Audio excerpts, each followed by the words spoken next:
자, 이번에는 그 김건희 씨 이야기를 해보겠습니다. 그 검찰이 김건희 여사의 그 도이치모터스 주가 조작을 지금 다시 수사하고 있는데 김건희 씨 목소리가 담긴 녹음 파일 수백 개를 지금 확보했다고 그래요. 네. 그래서 뭐 일부에서는 뭐 단독 보도가 나오던데 거의 다 내용이 비슷하더라고요 보니까. 무슨 단독이 그렇게 많아.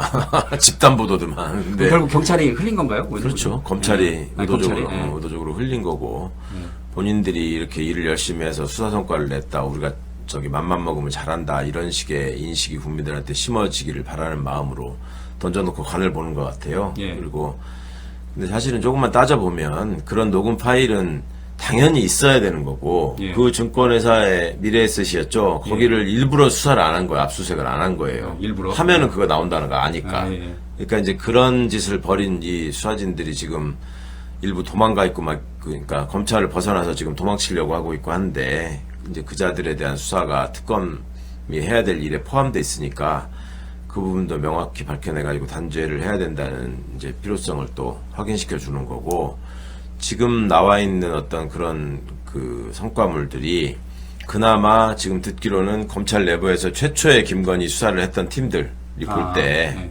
이건 너무 지금 말이 안 된다. 그러니까 그 팀이 지금 고검의 재수사팀에도 포함돼가지고 거기서 좀 기존의 그 지휘부가 못하게 해가지고 막혀있던 거에 대해서 이제는 그런 제약이 좀 적어지니까 뚫고 나와서 이제 그런 성과를 좀 낸 것 같거든요. 그러니까 그게 그냥 아우 저런 것들을 어떻게 찾아냈어 애썼네 이렇게만 보시기보다는 그 안에서 벌어졌던 그 수사 방해나 수사의 왜곡 이런 것들에 대한 수사 필요가 더 커졌다 이런 관점에서 보시는 게 좋을 것 같습니다.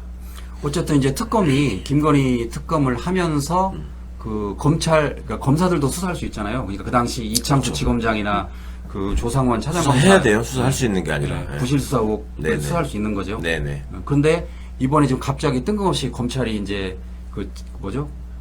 김건희 목소리가 담긴 녹음 파일을 뿌렸다는 거는 검찰도 지금 책임 회피를 하기 위한 그런 의도도 있다고 봐야 되나요? 그런 거죠. 이제 네. 그렇게 해서 뭐 또 자기들이 이제 다 증거 확보했으니까 기소할 수 있다. 뭐 기소하면 좋겠다. 이런 식으로 또 던져놓고 간을 보는 것 같아요. 예. 그러니까 검찰 조직 전체가 관련되어 있는 문제잖아요. 그 몇몇 검사들이 물론 행동을 했지만 그들끼리만 한 게 아니라 조직이 움직여서 이걸 막았다는 점이 본인들 입장에서 얼마나 찔리고 불안하겠습니까? 그러니까 우리가 어떻든 이것도 다시 확보했고 기소를 했으니 아니 무능이 죄는 아니지 않습니까? 라는 식의 이제 얘기를 만들려고 하는 거죠. 특검에 가서.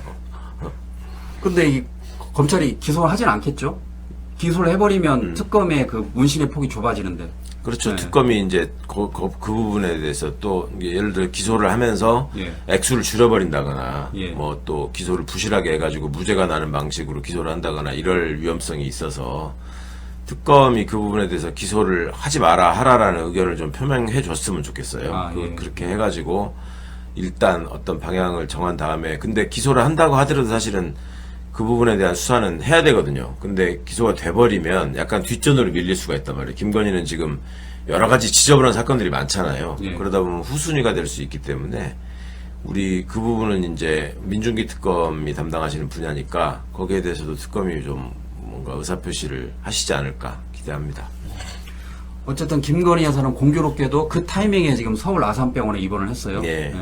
지금 뭐 수면 장애 등을 이유로 입원했다는데 일부에서는 뭐 꾀병이 아니냐 지금 그런 얘기 나오고 있는데. 우울증이라고 그러더니 또 수면장애라고 그러고 처음에 갈 때는 거기서 우울증 치료를 받으러 간 게 아니라 뭐 소화기 내과, 호흡기 내과 뭐 이런 데를 먼저 갔다는 얘기가 있고 했는데 아무리 봐도 뭐 그렇게 해서는 입원 각이 안 나오니까 지금 우울하다 힘들다. 근데 이게 한두 번 얘기가 아니라 그 전부터도 윤석열이 그랬잖아요. 윤석열이가 탄핵 소추된 이후에 부인 어떻게 지내냐 뭐 이런 얘기가 궁금증이 있을 때마다 뭐 아파서 몸져 누웠다느니 뭐 먹을 걸 잘 못 먹고 있다느니 뭐 이런 소리가 나왔었는데 똑같은 맥락에서 동정심을 구하면서 수사를 지연시키려는 그런 모습의 꾀병이 아닐까라고 의심하는 게 뭐 타당성이 없는 게 아니잖아요. 누구나 그렇게 의심해 볼 수 있는 거지.